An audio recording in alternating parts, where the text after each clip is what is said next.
pense que si on place les sujets, on est évidemment sous les effets du post-Covid et je pense qu'aussi sous les effets de cette crise inflationniste des pouvoirs d'achat qui a affecté d'une manière assez similaire à tous les pays, notamment de l'Europe, avec des conséquences à la fois sur la croissance, sur la capacité d'investissement des consommateurs et aussi sur un changement des priorités. Cette post-Covid, ça a fait des arbitrages beaucoup plus forts qu'avant sur où est-ce que les personnes ils ont mis les centres des intérêts. Et on a vécu des explosions sur tout ce qui est expérience, voyage, ce type de consommation en détriment d'une consommation qui avait été très poussée pendant le Covid sur l'équipement de la maison, sur les conforts, sur les replis en soi, etc. Donc ça a bousculé beaucoup ces marchés. Je pense qu'on n'est pas loin de la fin de ces effets. Au moins, les post-Covid stricts, il est en train de s'étendre.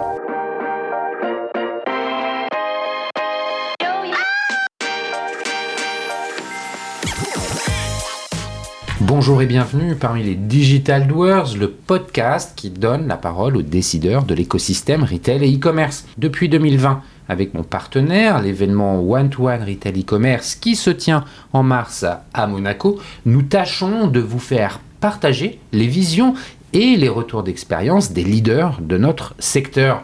J'ai le plaisir d'être avec Sonia Mamin, directrice de l'événement.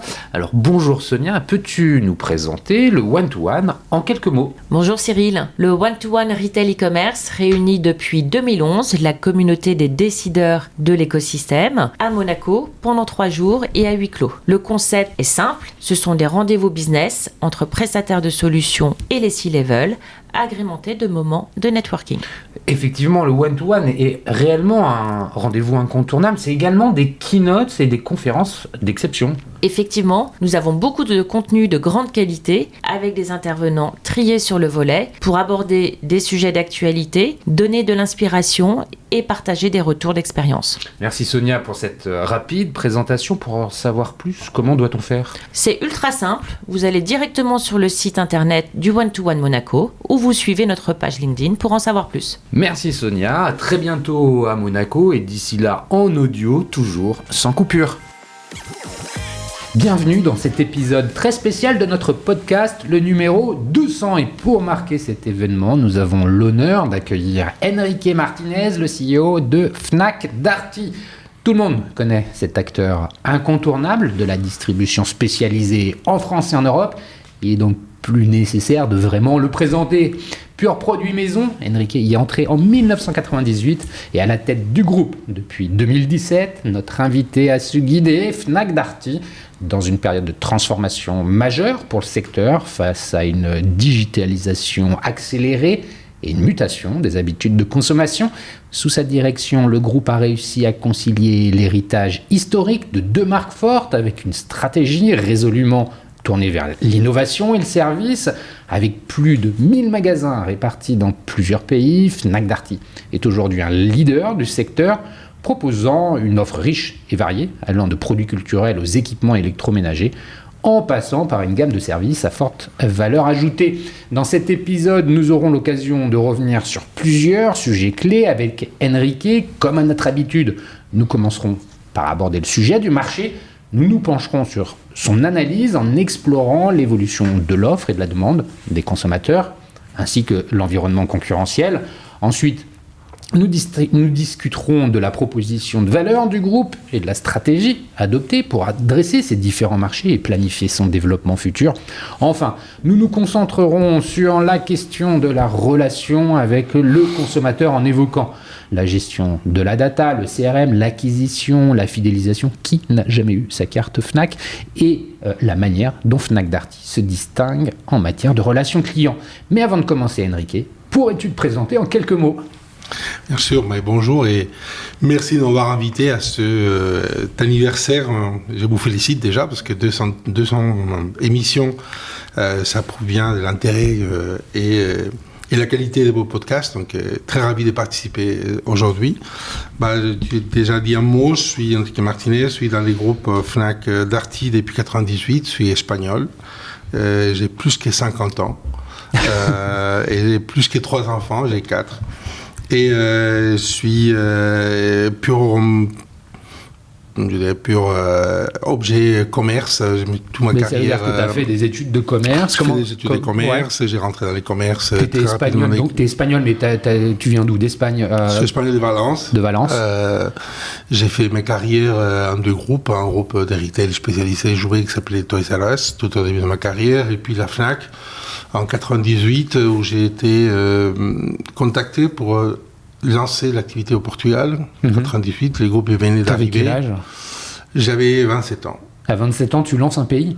À 27 ans, le pays venait de lancer et m'ont embauché parce que ça a été un tel succès qu'il manquait des talents pour développer l'activité. Okay. Donc on a passé en 4 ans un magasin à 10. Tu es parti vivre au Portugal? J'habitais déjà là. Ah. J'avais été déjà muté pour faire une mission rapide pour mon société intérieure. Donc j'étais contacté au Portugal comme un Portugais en étant espagnol. Tu parles portugais? Je parle portugais et je parle un peu français, ça m'a aidé aussi. Ouais. Parce que mon patron était français, qui parlait pas un mot des portugais, ni espagnol, ni rien d'autre que des français. Ah oui. Un peu d'anglais. Et donc ça probablement mes langues ils m'ont aidé à trouver ouais, bien sûr. et à rentrer dans ce groupe. C'est quoi le challenge quand tu arrives chez Fnac au Portugal à gérer une croissance? C'est simple, c'est un magasin qui il a fait 5 fois plus de chiffres que ses projections, donc on n'avait pas y pensé pour faire aussi grande. Donc on avait des problèmes, des capacités, d'embauche, des talents, des capacités des fournisseurs pour nous livrer les produits. Les magasins ils se vidaient presque tous les jours, donc il fallait les remplir tous les nuits. On avait des mondes qui travaillaient jour et nuit, d'opérations. Ça semble bizarre aujourd'hui, mais il y avait trop de demandes. Il y avait trop de... Et puis, on s'est rendu compte que les potentiels étaient énormes. Il fallait faire beaucoup plus de magasins et ouvrir rapidement un deuxième, un troisième à Lisbonne, ce qui a été fait, et puis un e-commerce, et puis d'autres. Et combien de temps tu restes dans ce poste En fait, j'ai resté très rapidement. Un an après, j'ai commencé à prendre des missions transverses. J'ai dû acheter une licence informatique parce on avait créé un système informatique pour un seul magasin. Et donc, on a décidé de faire un réseau avec un entrepôt, un siège et multiples magasins. Il n'y avait pas de système. Et donc, les groupes avaient, à partir de la France, ils avaient essayé de développer un système français qui a échoué, qui était une catastrophe. Donc, j'ai dû partir en Espagne, acheter la licence d'un programme qu'on a pu développer avec un prestataire espagnol. Et on a développé un système informatique sur la base de ces systèmes pour la totalité de nos magasins. Et c'est le système qui court aujourd'hui. Okay. Et donc j'ai pris des responsabilités d'organisation parce que qui dit un nouveau système dit un nouveau mode de fonctionnement, dit un siège, dit un mode d'approvisionnement, d'achat, des logistiques. Donc j'ai passé beaucoup de temps plutôt sur l'organisation pour l'intégration de ces systèmes, pour la centralisation des approvisionnements. Et puis à partir de là, j'ai passé de responsabilités. J'ai lancé le site e-commerce en 99. J'étais responsable aussi en Espagne de l'activité digitale. Et jusqu'à 2004, j'ai été nommé pour la première fois directeur général au Portugal. Et donc j'avais 6 ans après. 33 ans. Ouais. Là, tu restes combien de temps Après, j'ai fait, disons qu'entre 2004 et 2012, j'ai été entre Espagne et Portugal et j'ai fini pour diriger toute la région, Espagne, Portugal et Brésil. C'était comme le deuxième pôle hors France. C'était l'activité la plus rentable du groupe à l'époque. Et c'était une activité qui était en fort développement jusqu'à la crise de 2008. Après, là, on a dû travailler différemment, mais l'activité, ça restait très profitable pour les groupes. Qu'est-ce que tu retiens de ces années espagnole, portugaise, brésilienne, bref, enfin, de toute cette expérience-là? Tu as vu croître, tu as eu le temps de voir croître deux pays principaux, hein, l'Espagne et le Portugal. Comment tu analyses cette croissance? Est-ce que finalement il y a une culture commune entre l'Espagne et le Portugal, ou c'est véritablement deux pays qui ont un mode de fonctionnement différent, ou autre chose? Enfin, je veux dire, qu'est-ce que tu retiens de tout ça? Il y a plein de choses. On pourrait passer beaucoup plus qu'une heure à parler de ça. Non, je pense qu'on a une base sociologique commune, c'est l'européenne, le latin, c'est des centaines d'années d'histoire. Après, je ne peux pas laisser dire que l'Espagne et le Portugal, c'est la même chose. C'est des pays qui se sont formés avec une caractéristique, des personnalités politiquement. Et donc, c'est vraiment des pays différents. Et il faut les vivre. J'ai eu la chance de vivre dans tous ces pays et d'avoir fait partie un peu de la culture, comprendre la politique, comprendre la façon où les personnes ils font face à des problèmes. C'est passionnant. La langue, au travers de la langue, tu découvres la personnalité des peuples. Donc non, c'était... ce que j'aimais bien, d'abord j'étais au début de ma carrière, donc c'était extraordinaire pour moi de développer. On a vécu quand même 2 périodes. Je pense que la période entre le lancement et les débuts du digital piraterie, c'était des périodes d'où l'offre, c'était vraiment l'expansion de l'offre qui faisait étendre le nombre de lecteurs des écouteurs de musique. C'était vraiment un travail pour le développement de la culture populaire urbaine. Et ça, c'était extraordinaire. L'arrivée Internet, l'arrivée de la piraterie, ça fait changer un peu les modèles économiques. On a commencé à développer beaucoup plus de digital. Et il a dû protéger un peu la production locale pour éviter que ces digital tue tous ces mondes. Et ça, je dirais que jusqu'à l'arrivée de tous les supports qu'aujourd'hui on connaît, des écoutes digitales légaux, donc qui ont fait changer un peu quand même notre industrie d'une manière forte. Pour nous, je pense qu'on a dû s'adapter fortement parce qu'au début, c'était un modèle basé en magasin, le modèle Fnac, on connaît tous, c'est un modèle grand magasin, grande offre, grand lieu de visite très fréquenté. C'est mon digital, c'était pour nous l'opportunité de créer un modèle unique. Et ça, je l'ai bien vu parce qu'on a développé l'intégration entre les digital et les magasins, ce qui appelle la multicanalité, qu'on a vu naître progressivement. Au début, c'était pas comme ça. Au début, Internet était un magasin à côté. Clairement, avec ses systèmes, ses logiques, son offre, sa BU à part, son équipe à part. Et puis petit à petit, on a commencé à les faire intégrer et on a fait évoluer les systèmes, parfois dans un sens où c'est les sites qui a pris la main sur les fronts. Et c'est comme ça que finalement, vers les années 2010, 2011, on a fait un grand saut sur la multicanalité en intégrant tous les systèmes informatiques complètement. Et ça a été l'opportunité de devenir un acteur important dans ces mondes qui, dans beaucoup des secteurs et des pays, s'est fait un peu malmené par les leaders digitaux, pure player. Donc il y a finalement très peu d'acteurs qui sont capables d'avoir fait cette transition du traditionnel vers les digitales. Ouais, c'est bien vrai ça. Voilà. Après 2012, qu'est-ce qui se passe ? Après 2012, il y a l'appel à Paris.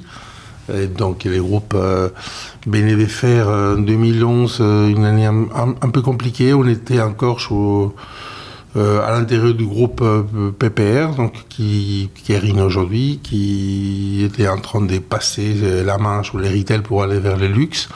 Et donc il a fallu mobiliser un peu tous les actifs du groupe pour que la France devienne aussi rentable qui était l'international, ce qui n'était pas le cas, pour pouvoir affronter une période qui nous a amené à notre indépendance. Donc d'abord devenir société publique cotée.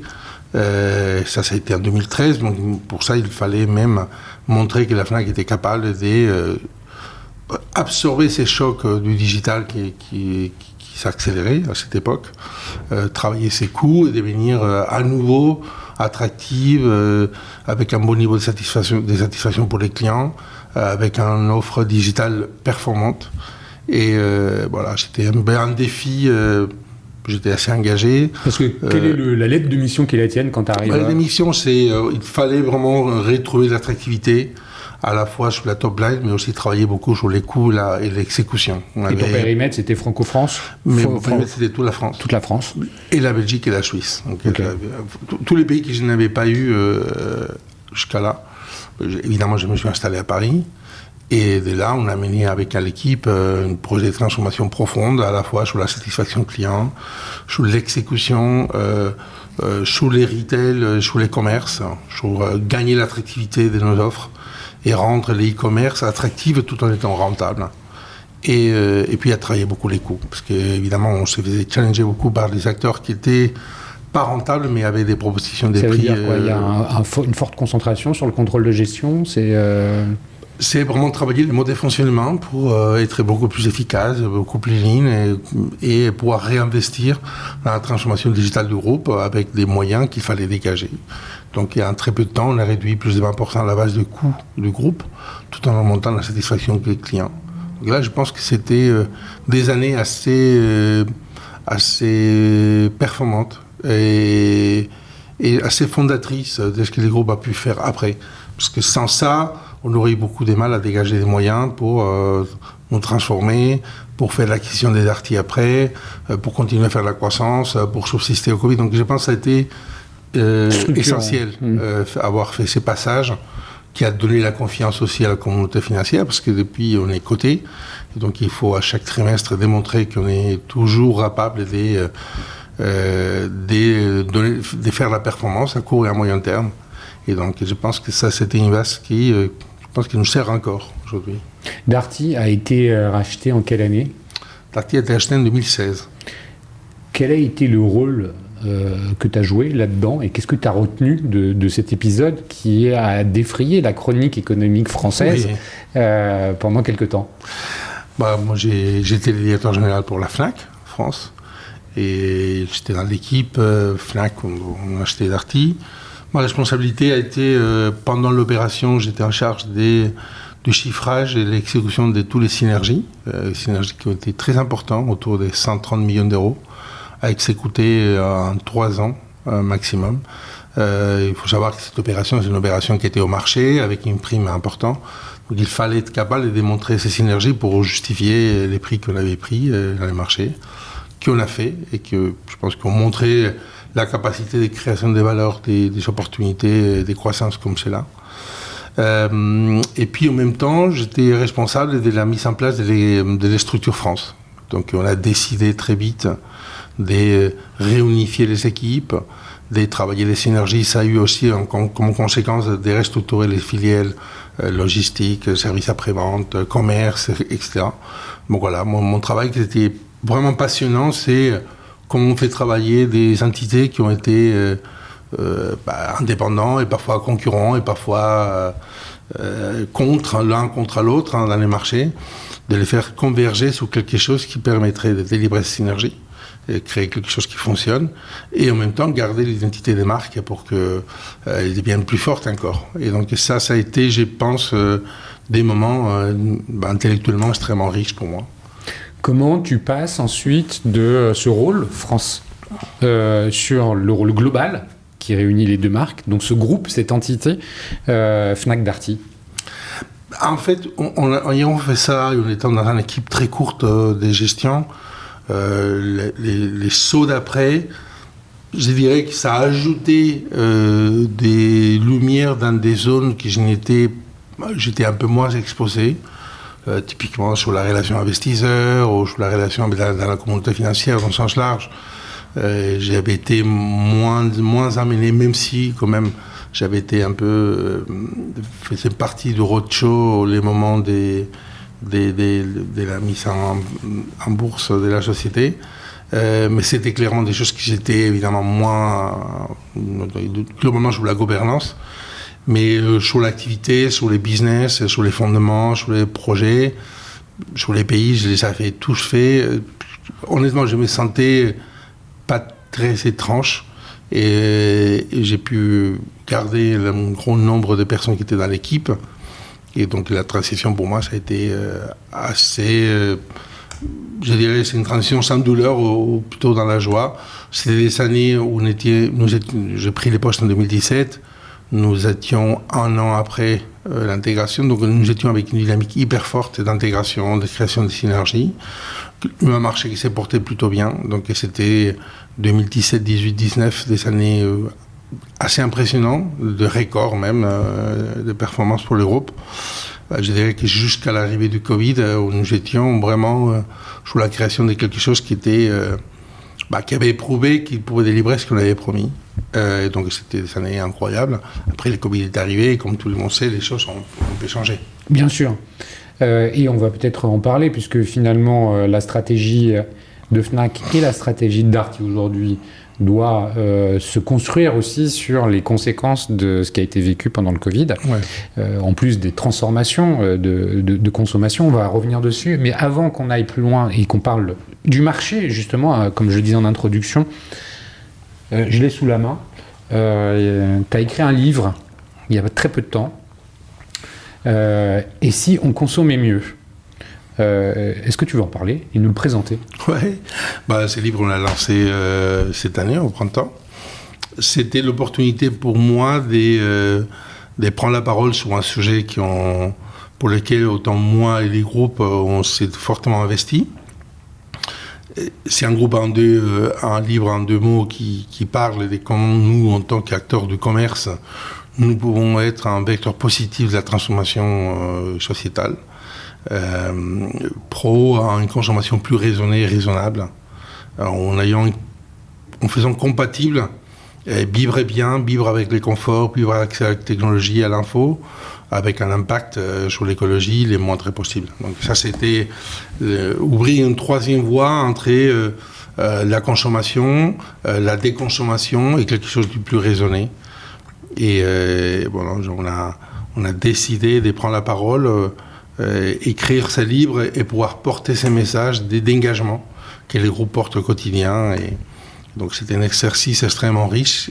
Il m'a permis de prendre la parole dans différents forums pour faire comprendre que c'est pas parce qu'on est un commerçant qu'on ne peut pas être aussi un facteur positif de la transformation de nos sociétés.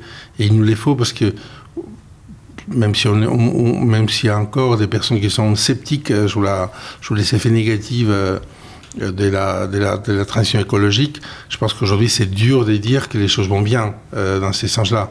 Après on peut se mettre d'accord plus ou moins de quelle est notre capacité de réverser les choses ou à quelle vitesse il faut y aller. Mais je pense qu'aujourd'hui, quelqu'un qui a la capacité d'avoir un effet positif sur ça, ne pas le faire, je considère que c'est presque criminel. Donc tout le monde a son niveau, à niveau individuel, à niveau collectif. Et surtout, je me sentais quand même, en ayant un groupe, à la tête d'un groupe qui a 25 000 personnes, qui génère des dizaines de millions d'interactions avec des clients, et qui collecte des milliers de tonnes et qui répare des produits, faire ces mouvements positifs, je dirais que ça fait partie de mes responsabilités. Donc le livre, il vient pas parce qu'on écrit un livre, on fait des choses, c'est parce qu'on est très engagé, on a mis un plan stratégique où on met ces sujets de la transition et l'écologie au centre de probablement notre plateforme des marques et de nos actions, que le livre il venait donner un peu de sens à tout ce qu'on a fait. Voilà. Et ça a été édité, c'est très beau, j'aime bien. Bon, écoute, merci. Je le recommande à tout le monde. Tu le recommandes à tout le monde, je soutiens ta recommandation.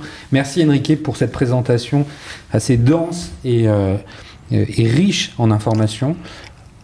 Je pense que beaucoup de gens connaissent ton parcours, du moins ce qu'ils peuvent en lire sur LinkedIn. C'est toujours mieux quand on le commente et qu'on raconte de façon un peu plus concrète comment les choses se sont passées. Donc je te remercie pour cette confiance que tu m'accordes en partageant tout ça. Je le disais en introduction, pour commencer notre conversation plus sur les sujets qui nous préoccupent, le marché, c'est forcément l'offre, la demande, la régulation, le cas échéant, et puis généralement un environnement concurrentiel. Tu as commencé en filigrane à nous le présenter.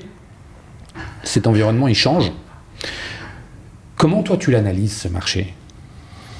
D'abord, les marchés, parce que Fnac Darty, c'est un acteur qui opère dans beaucoup de catégories, de la culture, de la technologie, les services au foyer. Donc nous, quand on parle du marché... Combien vous en dénombrez finalement de marchés ? Il y a 3 grands marchés plus de services. Donc la culture, c'est un, l'électroménager, l'électronique, c'est une autre. C'est deux autres. Et finalement, les services. Donc après... Si on parle des marchés de la téléphonie, c'est pas pareil qu'il y ait la même logique que les marchés de la culture. Donc après, je pense que si on place les sujets, on est évidemment sous les effets du post-Covid Et je pense qu'aussi sous les effets de cette crise inflationniste des pouvoirs d'achat, qui a affecté d'une manière assez similaire à tous les pays, notamment de l'Europe, avec des conséquences à la fois sur la croissance, sur la capacité d'investissement des consommateurs et aussi sur un changement des priorités. Cette post-Covid, ça a fait des arbitrages beaucoup plus forts qu'avant sur où est-ce que les personnes ils ont mis les centres des intérêts. Et on a vécu des explosions sur tout ce qui est expérience, voyage, ce type de consommation en détriment d'une consommation qui avait été très poussée pendant le Covid sur l'équipement de la maison, sur les conforts, sur les replis en soi, etc. Donc ça a bousculé beaucoup ces marchés. Je pense qu'on n'est pas loin de la fin de ces effets, au moins les post-Covid stricts, il est en train de s'étendre. Après, c'est mélangé avec cet effet de la guerre, de la consommation et de l'inflation qui a venu mettre une espèce de coup de tension additionnel sur la capacité d'investissement des consommateurs et la confiance dans l'avenir, même avec des impacts forts sur des marchés comme de l'immobilier qui ont des effets ricochets sur d'autres marchés, par exemple comme l'électroménager. Donc tout ça se mélange l'un en l'autre. Ce qu'on peut dire, je pense qu'on est dans une période d'incertitude forte, d'une croissance en Europe qui reste faible, avec une inflation qui se ralentit, mais avec une croissance qui ne prend pas les relais. Donc ça, je pense que ça s'applique à tous les retail de manière ou une autre. Après, il y a certains qui sont beaucoup plus en difficulté que d'autres. On parle du textile, de la mode, de la déco, probablement sont encore plus en difficulté. Autant que les marchés de la culture sont beaucoup plus résilients. On voit les marchés du livre se comporter correctement, même les marchés du vivant, des spectacles se comportent aussi bien. Et puis finalement, les marchés de l'investissement, là où on met beaucoup plus d'argent, par exemple l'électroménager pour équiper une maison, si vous faites pas des déménagements des travaux, ça affecte aussi. Donc je dirais que tout ça a probablement des logiques un peu différentes, mais bon, il y a une logique globale, c'est la macroéconomie, c'est la confiance. Et là, on voit que pour l'instant, on est dans une période plutôt des faiblesses et des croissances molles, plutôt que des expansions comme on a vécu avant. C'est dur de savoir comment on va s'en sortir, parce que pour l'instant, on voit qu'il y a ces post-Covid sur la macroéconomie ont un effet sur l'endettement des États, donc on peut parler aussi des confiances, des impôts, donc ça peut avoir aussi des conséquences à moyen terme. Ils sont difficiles à prévoir. Voilà, je pense que c'est globalement ce qui peut expliquer. C'est intéressant que dans ces périodes, nous avons vu des logiques très différentes entre les magasins et l'e-commerce. Je pense que jusqu'au pré-Covid, l'e-commerce est progressé relativement d'une manière stable. Et Covid, ça fait des accélérations très fortes. Mais finalement, aujourd'hui, on revient presque en arrière et on revoit qu'il y a un repli sur les magasins, sur les modèles traditionnels des commerces, qui dirait que les Covid, il n'a pas eu des effets pérennes, au moins dans les marchés français, ou beaucoup moins que dans d'autres marchés. Donc ça, c'est intéressant aussi à comprendre, c'est que les habitudes des consommateurs, les besoins d'expérience, du sens, ils ne sont pas complètement disparus. Et là où les marchés et l'offre du commerce physique a résisté tous ces chocs-là, ça reste quand même majoritairement les choix principaux pour les consommateurs. Donc ça affecte aussi la manière comme l'offre et la demande s'ajustent. Et voilà. Les côtés positifs, pour finir pour une note un peu moins négative, c'est que cette inflation qui est très dure pour les commerces est en train de revenir un peu en arrière. Tous ces hausses un peu fortes des coûts des transports, des coûts d'approche d'import, des coûts d'énergie sont aussi en train de s'ajuster. Et je pense que ces périodes 22-23, ils seront probablement retenus comme vraiment des contraintes très fortes sur la capacité disponible d'investissement. Et ce sont des choses qui, même avec une croissance qui restera faible, ils seront un peu moins durs à passer dans les prochaines années. En tout cas, c'est ça la projection qu'on fait aujourd'hui, c'est pas des retours à une grosse croissance, mais quand même une espèce de des soulagements à la fois de pouvoir d'achat et peut-être une petite croissance qui viendra s'installer avec des cycles des produits d'innovation qui continuent à exister et qui continuent à porter nos marchés. C'est-à-dire que cette prévision, elle est sur la fin 2024-2025, c'est ça à peu près ? Oui. Après, c'est complètement dépendant s'il y a des autres activités, mais on voit que les taux d'intérêt commencent à baisser, qu'il y a des activités qui commencent à se préparer à une reprise d'activité, l'immobilier par exemple. Ouais. On sent qu'il y a des manques, parce qu'il y a un manque d'habitation, il y a un manque des logements, donc tout ça, ça va probablement déclencher une petite croissance, peut-être pas aussi forte qu'on a vécu, mais quand même une croissance. Et pour soutenir ton propos, la Banque de France a revu à la hausse les prévisions de croissance pour 2024. Je pense qu'il y a une petite croissance qui restera faible en Europe, mais dès l'ordre de 1,5. On voit des pays comme l'Espagne qui sont des croissances beaucoup plus fortes, plus appuyées pour le tourisme, probablement pour la relance et l'investissement. Bon, je pense qu'il faut regarder ça. Nous, ce qui nous concerne, on a compris et on a démontré déjà dans le passé que même dans des contextes où le marché et la croissance faible, on est capable de créer de la profitabilité. En deux choses. En maîtrisant nos coûts, il y a de l'inflation qu'il faut être capable de surmonter par une organisation plus efficiente, par le travail plus collectif, par la manière comme on regarde les retours sur nos coûts, sur l'innovation, sur l'investissement, sur l'exemple, sur les digital, sur l'IA, on parlera probablement. Tout ça, ça va nous donner des leviers d'avoir un regard sur des coûts qui ne vont pas nous étoffer dans le futur. Voilà. On a des bases des coûts qui sont importants pour un groupe comme les nôtres. Donc il faut qu'on soit capable, dès que les coûts, ils ne progressent pas plus fort que la croissance. Sinon, évidemment, ça ne finit pas bien. Et puis, de l'autre côté, créer un modèle économique un peu alternatif, qui est moins dépendant de la croissance des produits, et qui est plutôt orienté vers la croissance des services, donc les services à récurrence. Donc l'abonnement, les abonnements. On a eu toujours des abonnements de fidélité. On a des groupes, on a plus de 11 millions de clients fidèles d'une manière ou une autre. Mais là, on parle des produits à valeur ajoutée, dont la réparation en premier. Donc, nous avons Avant qu'on aille sur ce détail-là, c'est la réponse qu'apporte Fnac Darty. Et tu vas nous dire si d'ailleurs elle est structurée de la même façon chez Fnac et chez Darty. Le consommateur aujourd'hui, fin 2024, tu dirais, comment tu le qualifierais ? Moi, je pense au sujet de seconde main, de réparabilité, de durabilité, de sujet de RSE, mais aussi une forte sensibilité au prix. Tout ça, c'est une espèce de cocktail qui structure les habitudes de consommation de façon générale. On voit, d'ailleurs, tu citais l'habillement tout à l'heure, finalement, qu'il y a deux grandes tendances, même si au milieu, il y en a une troisième qui est tout à fait espagnole. Il y a l'ultra fast fashion, avec les Shein et compagnie qui prennent des parts de marché et finalement les acteurs traditionnels, les marques traditionnelles qui elles souffrent. On ne va pas faire la liste de toutes les enseignes qui ont fermé en France comme Camaïeu, mais il y en a beaucoup. Puis il y a le premium au-dessus qui s'en sort bien. Bon, entre les deux, tu vas me dire, il y a Zara, Inditex qui cartonne indéniablement, leader mondial. Il y a des marques indépendantes. Il y a les marchés, oui, il est un peu plus polarisé, mais au milieu, il y a quand même des marques qui s'en sortent bien par l'innovation, par la bonne qualité des produits, et qui trouvent ça, c'est la réponse. Mais le marché, il est bipolaire. Enfin, oui. il est assez bipolaire.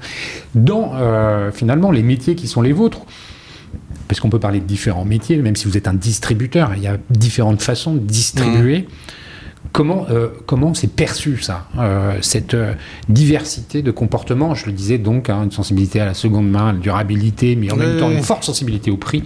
Comment c'est interprété ?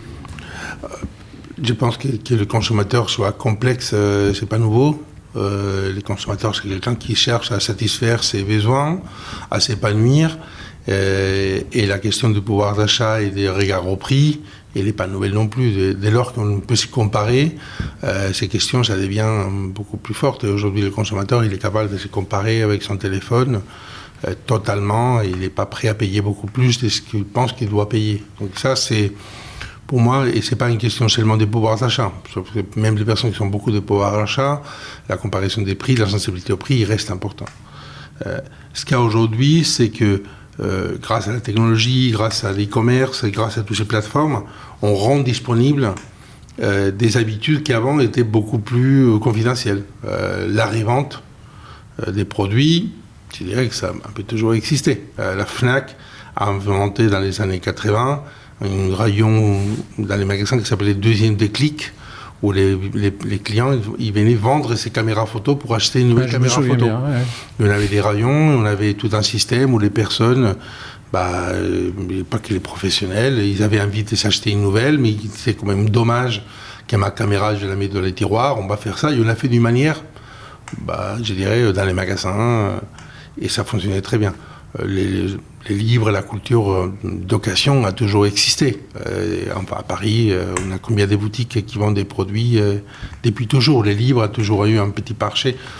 Donc tout ça, c'est rien de nouveau, sauf que les e-commerce, les plateformes, ils ont donné une puissance 1000 à tout ça, parce que quand on a un produit reconditionné, on peut l'exposer dans tout l'écosystème, on peut les vendre à tout le monde. Donc ça a généré des opportunités.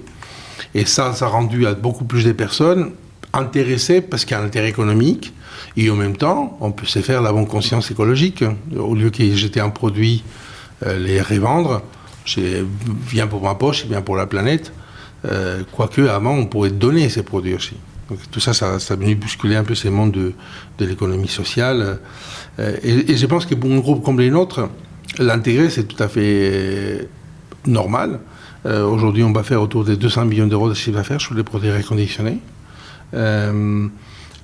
qui progresse, qui est limité par l'offre, parce que probablement si on aurait beaucoup plus d'offres, l'activité serait encore plus importante, et qui nous permet probablement d'investir encore davantage sur toute cette industrie de recyclage, de reconditionnement, pour faire en sorte qu'une bonne partie des produits qu'on collecte et que les clients ne s'en servent plus, les pourraient donner une deuxième vie. Et ça, ça fait partie de nos programmes, et qu'aujourd'hui, ça trouve un écho, et ça a permis aux consommateurs, qui a plus de la moitié qui sont déjà vendus ou achetés des produits reconditionnés, de les faire entrer dans une espèce de logique, sans que ce soit signe de déclassement, le fait d'avoir acheté un produit reconditionné. Et ça, probablement, c'est ce qui a changé. Donc l'industrie, l'opportunité existait. Avant, c'était quelque chose qui n'était pas forcément assumé. Aujourd'hui, c'est complètement assumé, même revendiqué, même dans les avis des enfants, des choses qu'on probablement on n'aurait pas imaginées il y a quelques années, parce que ce sont des domaines très sensibles. Aujourd'hui, ça pose aucun problème dans les styles des rencontres qui existent pour dire qu'on fait des échanges sur des produits. Et tant mieux, parce que ça fait partie un peu de ces modes des consommations modernes, ce qui n'empêche pas, en même temps, de s'intéresser à l'innovation, aux nouveautés. Tout ça, ça complexifie un peu les flux, mais ça rend, je dirais, plus riche cet axe du commerce aujourd'hui. Pour revenir sur justement la réponse que Fnac et Darty apportent, cette réalité de la demande, le côté hétérogène qu'elle a, qui a toujours existé, mais qui est renforcé, comme tu l'as très justement souligné, par Internet et par la multiplicité des plateformes qui existent et les opportunités qui sont données aux consommateurs. Aujourd'hui, la réponse est à commencer à la développer. Elle porte sur différents enjeux, à la fois les enjeux de réparabilité, qui répondent à la demande de durabilité. Il y a des enjeux d'omnicanalité qui sont de plus en plus forts. Tu disais, le consommateur compare. Et quand il est dans un magasin, quel qu'il soit, il est avec son smartphone en train de regarder le produit qu'il pourrait trouver par ailleurs, soit dans une autre chaîne, soit auprès d'un pure player. Cette omnicanalité, c'est aussi une expérience d'achat où le consommateur, plus que jamais, souhaite une expérience sans couture entre finalement ce qu'il a sur son écran et ce qu'il vit en magasin. Bref, comment vous structurez toutes ces approches et sont-elles différentes chez Fnac et chez Darty? Je pense qu'ils sont plus différents par produit que par enseigne. Et encore une fois, il faut comprendre que le consommateur, il est un seul individu, mais a des comportements très différents. Et ça dépend pour quoi faire et quel type de produits et de services. Je dirais que si un consommateur est passionné d'une catégorie produit, il va attendre avoir une expérience ultime de la connaissance, de l'expertise, de l'accès beaucoup plus forte que pour des choses qui sont un peu de l'utilité et que pour lesquelles on va privilégier plutôt les prix, la rapidité, la simplicité. Et donc il faut comprendre ça et il faut trouver un équilibre entre les digital et les magasins, entre l'expérience et l'opérationnel, qui soit pertinent à chaque fois, avec un coût qui soit maîtrisé pour que les clients trouvent pour les prix qu'il est prêt à payer. Et donc ça c'est clair. On a la chance de pouvoir combiner les magasins et le digital, de pouvoir proposer une expérience beaucoup plus large que si vous proposez seulement un des deux. C'est-à-dire que les e-commerce aujourd'hui, qui a beaucoup d'avantages, mais il y a quand même des défauts, des limitations plutôt. Quand on parle de l'interaction humaine, comment on peut rassurer, comment on peut avoir accès rapidement aux produits, comment on simplifie la vie des clients quand on a des questions sur les fonctionnements, l'accès à des experts. L'e-commerce, c'est fondé sur une base d'efficience opérationnelle, à coût moindre, donc à moins d'investissement sur l'expertise, par exemple. Donc c'est très rare de trouver des plateformes e-commerce où il y a quelqu'un à qui on peut appeler pour poser des questions. Tout s'est fait sur une logique d'optimisation des coûts et que les clients soient autonomes et qu'ils ne doivent pas avoir à poser des questions. Mais il y a des endroits où il y a des questions et c'est légitime. Et donc c'est là où les spécialistes comme nous, qui nous sont capables d'être dans ces deux mondes, on trouve finalement un avantage. C'est pas pour rien que tous les leaders des catégories, c'est pas pour rien qu'on est leader de toutes nos catégories. Et dans d'autres catégories des commerces, il y a d'autres acteurs qui émergent, qui sont des leaders historiques, qui ont su aussi interpréter ces questions de la multicanalité pour défendre son territoire et finalement devenir leader de ce marché. C'est quoi la suite de la proposition de valeur, de l'histoire de Fnac et de Darty 2024, 2025, peut-être il y a un plan plus loin encore. C'est quoi le développement ? On est en plein dedans. Je pense que cette migration vers les services est tout au début de son histoire. Je pense qu'on va devoir continuer à aller plus loin pour comprendre qu'est-ce qu'on est capable de faire pour les consommateurs. Et devenir un peu plus encore son guide sur l'utilisation de nos produits, sur l'expérience où s'agit de nos catégories et comment on peut encore plus loin... Tu parles d'usager des catégories. Oui, parce qu'aujourd'hui, je pense qu'aujourd'hui, pour nous, on n'est pas des vendeurs d'électroménager, on est des facilitateurs de l'usage de nos produits. Et donc, ça veut dire quoi demain ? On commence à faire des cuisines, on commence à faire des designs des cuisines. On est quand même avec Darty un des principaux vendeurs de ces marchés. Mais demain, je pense qu'il faudra qu'on s'interroge comment on peut être encore plus présent au quotidien pour l'utilisation, la formation, l'expérience, l'accès de tout ce qui concerne la culture et la technologie et l'équipement de la maison. Donc ça, c'est probablement des pistes qu'il faudra faire émerger. C'est-à-dire aller au-delà du concept d'abonnement. Je suis abonné pour avoir un produit électroménager qui va changer régulièrement. Je pense que ce sont des pistes qu'il faut continuer à travailler, évidemment. L'axe que nous avons donné aujourd'hui principal, c'est ouvrir pour la durabilité des produits, la qualité avec ce système d'abonnement de réparation. Et ça va nous monter à un niveau. On va arriver bientôt à 2 millions d'abonnés à ce programme Darty Max. Donc on a 2 millions de personnes pour lesquelles on est responsable de l'utilisation du quotidien de tous ces produits. Ça, on n'a jamais été, si on les présente comme ça, à la limite, c'est l'axe principal plutôt que la vente. Donc qu'est-ce qu'on fait au quotidien pour que ces 2 millions de personnes continuent à payer son abonnement parce qu'ils sont satisfaits du service qu'on les rend.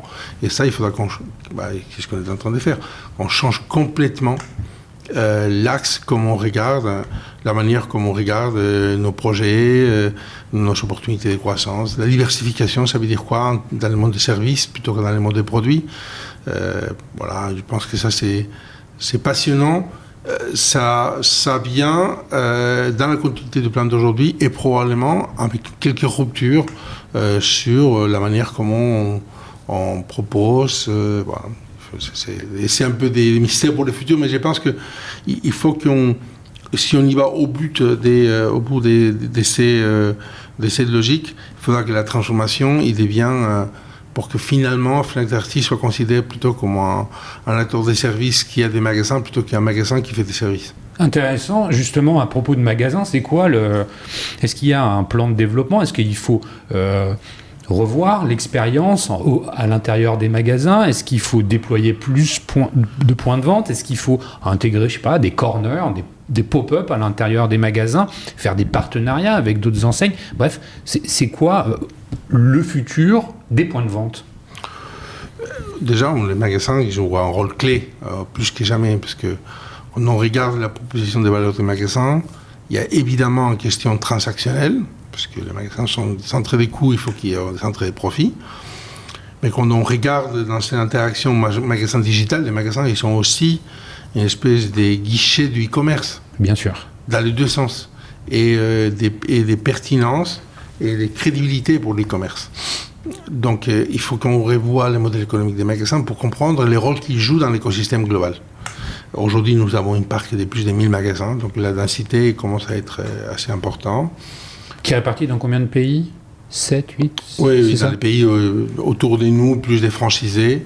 Mais bon, l'essentiel, c'est Espagne, Suisse, Belgique, Portugal et France. Et puis, dans quelques franchises à l'étranger, mais bon, l'essentiel, c'est nos magasins intégrés. Et donc, ces magasins, ils peuvent continuer à se développer. On a créé ces modèles des franchises. On a à peu près la moitié des parcs des magasins aujourd'hui, ça appartient à des franchisés qui sont investis pour avoir une taille, des magasins de petite, moyenne taille intégrés dans notre réseau. Donc ça a été un axe de développement fort ces 10 dernières années. Pourquoi pas continuer à développer? Pourquoi pas continuer à développer des nouveaux pays? On est juste en train de faire une opération d'acquisition en Italie. Ouais. Donc je pense que ces plateformes telles qu'on l'imagine, il est scalable, donc il peut aller encore plus loin. Typiquement, en Italie, l'idée, c'est quoi? C'est de garder la marque italienne que vous rachetez, c'est de déployer la vôtre, c'est de jouer des synergies entre Fnac, Darty et cette marque italienne. C'est comment on prévoit ça? Non, moi j'aime beaucoup la marque Unieuro. Unieuro, c'est une marque italienne qui est très aimée, respectée. Donc, si on arrive à terme de notre projet et on intègre la société, on gardera la marque. Ce qui ne nous empêche pas de faire des synergies, d'intégration, des partages des connaissances, des modélisations d'achat, par exemple. C'est des choses qu'on sait faire, on a déjà fait. Et ça nous permettra d'encore gagner en taille critique pour les groupes. Et nous diversifier. Aujourd'hui, malgré tout, les poids de la France dans notre business global est très important. C'est quel pourcentage à peu près du chiffre? C'est presque 80%. Fruit de l'intégration de la Fnac Darty, où les deux étaient très forts en France, et Darty était plus faible à l'international que la Fnac, donc les poids de l'international du groupe, il a baissé, parce que la France était beaucoup plus forte, et les synergies qui ont été créées sont créées essentiellement en France. Donc je dirais qu'un des limite de cette intégration, c'est que l'exposition de l'international était faible. L'arrivée d'un pays comme l'Italie, qui pourra représenter 25% du chiffre d'affaires global, c'est un pays qui fait 2,6 milliards, ça permettra d'avoir C'est combien de points de vente, l'Italie C'est un peu moins de 600 points de vente pour 5000 personnes. Et donc ça pourra faire un groupe à presque 11 milliards et 30 000 personnes, ce qui s'est fait pour toutes ces zones sud d'Europe. L'acteur des références, on est déjà les plus gros, mais ça c'est encore plus important avec l'intégration d'un pays comme l'Italie. Donc ça c'est aussi une opportunité de continuer à nous développer industriellement, en parallèle de toute la transformation qu'on fait sur les services. Bon, écoute, merci pour ces informations. Je disais, on va conclure sur la partie du consommateur et on va faire un focus dessus. Tu l'as évoqué à différentes reprises dans ta prise de parole. On le sent bien, le consommateur est au centre de vos préoccupations. Pour Fnac, c'est un programme d'adhérents qui a 70 ans, je crois, c'est ça? L'âge de la Fnac. En fait, cette année, 70 ans. Les 70 ans. Et j'ai cru comprendre qu'il y a des adhérents qui avaient l'âge de la Fnac. Adhérents depuis 70 ans. Comment on gère cette relation client? Puisque... très certainement, et tu vas m'arrêter si je me trompe, mais les clients de la Fnac sont aussi les clients de Darty. Quand les deux enseignes se sont réunies, de facto, ça s'est trouvé comme ça. Pour autant, ils ont peut-être un comportement d'achat ou des attentes qui ne sont pas les mêmes. Quand on va dans la culture, on est avec un état d'esprit que quand on va faire un investissement dans l'électroménager blanc. Comment on fait pour gérer cette relation ? Est-ce que la data joue un rôle primordial ? Si oui, comment l'IA vient aujourd'hui jouer avec tout ça ? Le groupe, il compte aujourd'hui 40 millions de clients, dont une dizaine de clients communs entre Fnac et Darty. Donc, il y a une dizaine de millions communs. Une dizaine de millions de clients communs. Donc, et finalement, les overlaps entre les deux, c'était pas si important que ça. C'est pas si important que ça, ouais. Ça correspond probablement à la logique d'intérêt. La Fnac, c'est plutôt des marques un peu plus urbaines, Darty un peu moins. Plus individualiste, la Fnac, où on achète les produits un peu plus pour notre épanouissement personnel. Darty, c'est un concept beaucoup plus de famille. On achète des électroménagers, quand on est installé, de base d'âge un peu différentes. Donc tout ça, ça nous donne une richesse. Aujourd'hui, on a, je dirais, une diversité géographique d'âge, des comportements des clients beaucoup plus importants qu'on ne s'appelait qu'est la Fnac. Donc ça, c'est une énorme richesse. Évidemment, on travaille pour faire bénéficier les uns des autres avec des programmes croisés, sur la fidélité, sur des programmes d'abonnement, etc. Donc ça, c'est hyper intéressant et probablement on a encore beaucoup de matières à faire dans les futurs. Donc pour les deux enseignes, je dirais d'abord la Fnac, son programme de fidélité, c'est la base de son modèle. Historiquement, c'est comme ça que l'enseigne elle est née. Plus de la moitié de l'activité de la Fnac est faite par ses adhérents. Être adhérent de la Fnac, c'est beaucoup plus qu'avoir une carte fidélité. C'est être un promoteur de la marque. C'est être quelqu'un qui est un militant de la marque. Et très souvent, les personnes ils montrent sa carte fidélité comme une espèce de militance. D'abord parce que ça dit d'eux qui sont des personnes qui aiment la culture et qui ont une sensibilité spéciale, la culture et la technologie. Très souvent, c'est des personnes qui disaient « j'ai la carte à Fnac » en contradiction à celles qui achètent online sur des plateformes digitaux américaines, comme cité. Donc il y a une certaine résistance, militantisme, fierté des clients qu'on rencontre régulièrement, qui ont gardé ces programmes un peu militants de la Fnac. Et la carte fidélité est clairement, ce programme fidélité, c'est une preuve d'appartenance à quelque chose qui est très riche et qu'on a envie de c'est un état d'esprit en fait. Ouais, si on a envie de préserver, c'est une espèce de marque patrimoniale où on est en carte fidèle et dit moi j'ai contribué à que ça existe, que mes enfants ils ont la chance d'avoir ce que j'ai eu quand j'étais petit avec mes parents. Donc ça c'est une question de patrimonial. Darty c'est un modèle qui est différent. Darty c'est la confiance. Ça c'est les mots qui viennent tout de suite. C'est pas simplement par les contrats de confiance, c'est parce que pendant des années, dans un monde de méfiance, des manques de professionnalisme, Darty il a investi énormément pour rassurer les consommateurs et être à ses côtés, pas seulement dans les bons moments, mais aussi quand des problèmes, et ils arrivent. Parce que comme tout le monde sait, c'est beaucoup plus simple être sympathique pour vendre que quand on a des problèmes. Il faut avoir la capacité, la disponibilité de réparer des produits. Et ça, Darty, il a fait ses preuves. Et ça a transformé à ça, son véritable programme de fidélité, en n'en ayant pas aucun, c'était son contrat de confiance. Et ça, c'est une richesse tellement incroyable que nous a décidé de comment on peut appliquer des programmes de fidélité, des logiques de programmes de fidélité, des récurrences à quelque chose qui est authentique et qui est unique au monde, que c'est ce contrat de confiance. D'où tous ces programmes de souscription à l'abonnement, Darty Max, etc. Et ça ouvre des perspectives à nous collectivement, parce que ça nous donne une richesse, on a accès à beaucoup d'informations, on peut adresser mieux la qualité des produits qu'on propose à nos clients, partout l'information qu'on possède sur l'utilisation des produits, pas simplement sur la vente, parce que c'est intéressant aussi. On peut collaborer avec les fabricants pour les aider à améliorer la qualité de ces produits, parce qu'on connaisse quand les clients ils ont acheté les produits, mais aussi la manière comme ils ont été utilisés, à quel moment ils sont tombés en panne et pourquoi. Donc ça, vous avez un programme de partage d'informations et de données avec les fabricants. Chaque année, on publie des baromètres, on fait des rankings, on partage des infos avec les fabricants, surtout pour les amener à rendre les qualités des produits meilleures. Et ça, c'est un programme d'amélioration continue.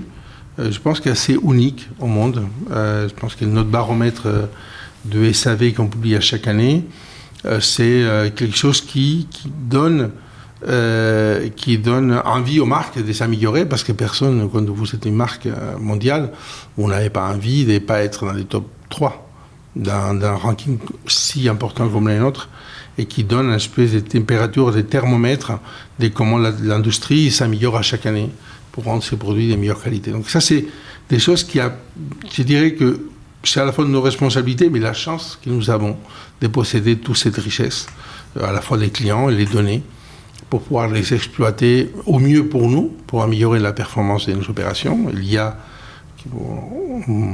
qu'on commence à tester justement comment tous ces big data, toute l'information qu'on possède, on peut la rendre beaucoup plus efficace pour notre opération, mais aussi comment on le met au service des marques pour faire aussi pareil avec ces opérations. Et si on trouve qu'il y a un produit qui est défaillant pour une raison que les consommateurs l'utilisent moins correctement, il faut faire évoluer les produits, ou il faut mieux former les consommateurs. Et tout ça sont des choses que nous, on possède et on partage avec ces fabricants.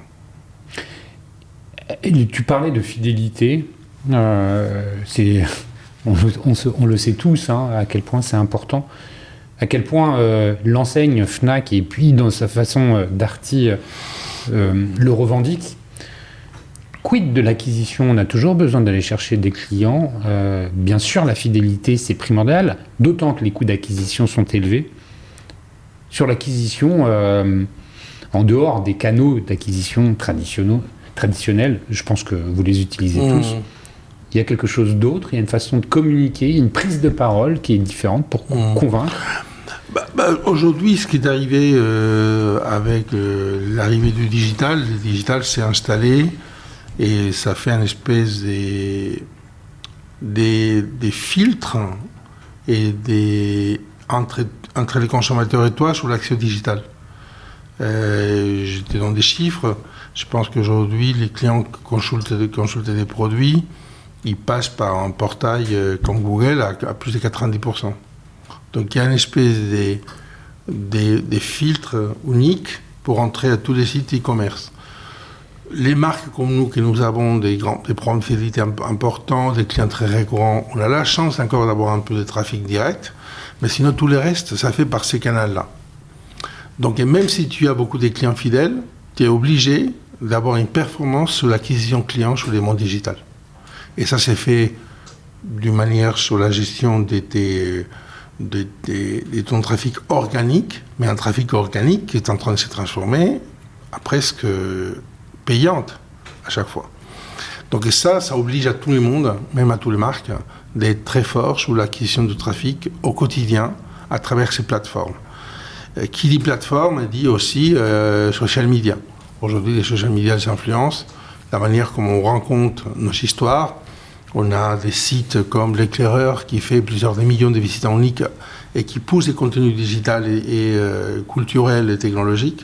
Ça permet aussi d'aller chercher des clients qui viennent chez nous à travers les contenus et qui finalement peuvent venir sur nos sites d'e-commerce. Il peut y avoir d'autres moyens, des expositions de la marque ailleurs, mais en fait, un grand nombre de trafics qui vient sur nos sites, il vient pour chercher l'information, mais très souvent, il passe aussi par d'autres canaux avant d'arriver à nous. Donc ça fait partie de notre système et de notre coût d'acquisition, mais aussi stratégie d'exposition de la marque et de prise de parole. Et de prise de parole, même pour des clients qui nous connaissent, en fait.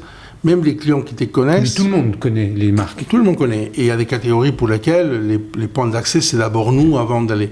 Mais il y a une facilité qu'on en voit en digital, surtout parce que ces plateformes sont un peu hégémoniques, de faire ces filtres avant d'arriver dans les marques. Et donc il faut évidemment à chaque jour être capable d'être très performant sur les leviers d'acquisition de trafic. Écoute Enrique, merci beaucoup pour ton témoignage. On a bientôt 1 heure d'enregistrement. J'ai été ravi de t'entendre parler de tout ça, de Fnac Darty. Oui, évidemment, tout le monde connaît, moi le premier, Fnac et Darty. Cependant, la façon avec laquelle tu racontes l'histoire permet d'en savoir beaucoup plus. Merci de l'éclairage que tu apportes sur tout ça. Merci d'avoir accepté cette invitation avec autant de simplicité et d'authenticité. C'est pas tous les jours que ça arrive. Alors, je tiens sincèrement à te remercier pour ça. Merci à tous les auditeurs qui sont fidèles aux Digital Doers. Merci pour les messages que vous me faites parvenir. J'imagine, Enrique, que si on veut te contacter, LinkedIn est le meilleur moyen. LinkedIn, c'est le meilleur. Bon, merci. Merci au One-to-One Retail e-commerce de Monaco, One-to-One expérience client de Biarritz pour le soutien apporté à ce nouvel épisode. Et puis écoute, Enrique, il ne me reste plus qu'à te dire une nouvelle fois merci beaucoup et à bientôt. Merci, à bientôt.